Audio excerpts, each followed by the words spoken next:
เจิงปอดอ่อนได้ก็ลีตวนไอคัดรวมหลงขอบเจอถึงผู้กำเทียมปันแห้งปียาเหมือสูงกำเทียมแห้งเงิน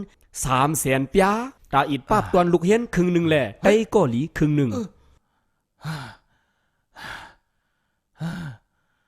เฮียพี่ไอ้เพื่อจ้าล่ะฮัลโหลกว่าไปตั้งมาโอ้กว่าไปไกลไปคานั่นลูกเต็มดีพักดูการมาไหนนั่นมี2-3ว่าก็อยู่หล่ะนี่เท้าอะไรมั่วใจด้วยหน้าผางที่เรียบเกียนกวักอยู่เท่าลุยหังนั่น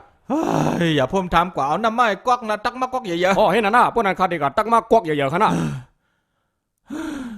ไปตั้ง30ว่าก็เพื่อจ้าตีเนาะตอนยามออกข้าวตั้งไก่ในปอกปูดเอาเลยปูดอีหยังกวนป่วงนั่นน่ะอึดเด้เลยปุดกันอึดหุ้งให้ไหนกว่าเลยปุดกันอึดที่นั่นเนาะให้ไหนเนาะเป็นบุญอะไรอันเจ้าอยู่ข้ามตื้อมันตาขาดหันมุนนะฮัมตีเนาะนั่นน่ะเขาว่านั่นน่ะปวดมันตาด้วยได้มันตื่นมีมุนหงเจอตีเนี่ยปวดมันตาหันมุนเอาลงปวดนั่นหรือปวดมันตากินเจอเมียวเป็นปวดมันตากินเอานะ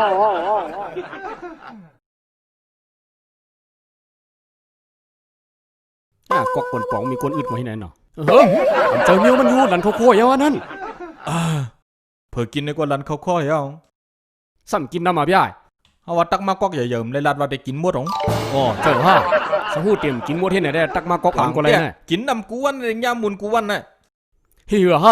ามปวดมันตายพวกเหล่ปวดได้กินน้ำอย่าตัวนั้นไอ้จ้องวาง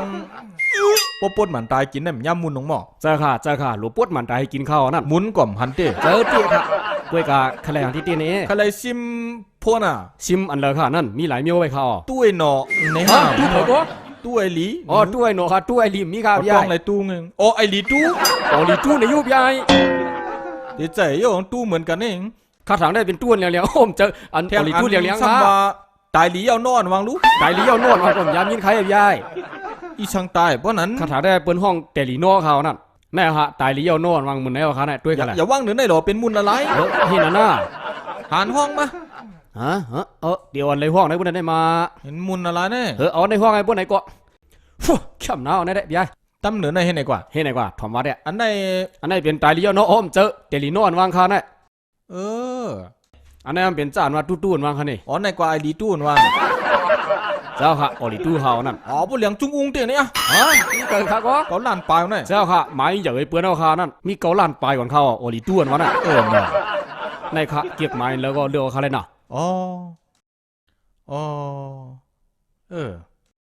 เอาตู้ไหลก็ใจเอาไหลก็ไหลนั่นเนาะอะไรค่ะสาเขียมกำเหลียวขานั่นพี่ขึ้นพวกขีมเหลียวขานั่นขี่เลยขี่ได้อะไรค่ะโทษอะไรค่ะขี่ก้อยโทษก็เลยขี่แล้วเว้ยโทษก็ยังไรก่อนข้าวจ้าไหนขี่จ้างลงคงไอ้โทษก็เลยใครขี่ลังจ้างไอ้โทษก็เลยครับพี่ขี่ลังก้นไอ้โทษอะไรเมี่ยวไหนตายเลี้ยวนอเนี่ยเนาะจ้าตายเลี้ยวนอเนี่ยก็เข้มเหรอพี่ตายเลี้ยวนอเนี่ยเข้มเหรอเนี่ยโทษที่ก่อนเงินบอกติ๊กครับพี่เข้มนะจ้าไหนกะหืนเนี่ยเฮียง5 ปากให้ขาด1 อันเฮียง5 ปาก2 อันไว้3เฮียงให้ก็เลยครับพี่เฮียง5 ปาก2 อันเต็มเลยได้เขาไว้เป็น3เฮียงนั่นขนาดปัน2 เฮียงจี้ก็แล้วนะ2 เฮียงจี้ค่ะเท่านั้นหางปอกมาเทียงขนาดพี่มีหางคะแนนก็มาเทียงค่ะจ้วมน้ำฮะใส่2 เฮียงเฮาไหนดังปอกเขาเต็มมาเทียงอันความก็อันหลวงไว้กันไหนมันตนกกว่าเฮาได้มาในหนาโชกกลางลืมไหนรู้ไหลไว้มันหยับตีมากขึ้นกว่าเปิดเป็นได้แหละใจก็หานห้องในไอ้จ้องมันหยาดอันห้องลงนั่นก็มากกว่าฮีก็มันตีมากขึ้นกว่าปล่อยมากขึ้นนะกับปันตันลัดกว่ามีดูฮีหอมรู้ปจังเมื่อเผียวเฮือนเอาเผื่ออังปีกจักก้ามหันช่องเลยลืมไหนฮัลโหลสามีปีกจักพวกนั้นก็อ่านมาเอาช่องเมื่อปีกจักเหี่ยวไหนกับลูกฮีว่าอ่านปันลัดกว่ามาเป็นมันหลายเหี่ยวผมตันตักเสียวนะนี่อันเก่าขนาดนั้นเบ็ดตันได้ลัดไว้ขี้เงากันได้เจ้ขอบใจถึงปียาเหมยสูงจ้อยแถมเฮียงเงินมา300,000 เปียตอนตาอิดปั๊บตอนลูกเห็นปังสอนดิกได้เข้าใหม่ปี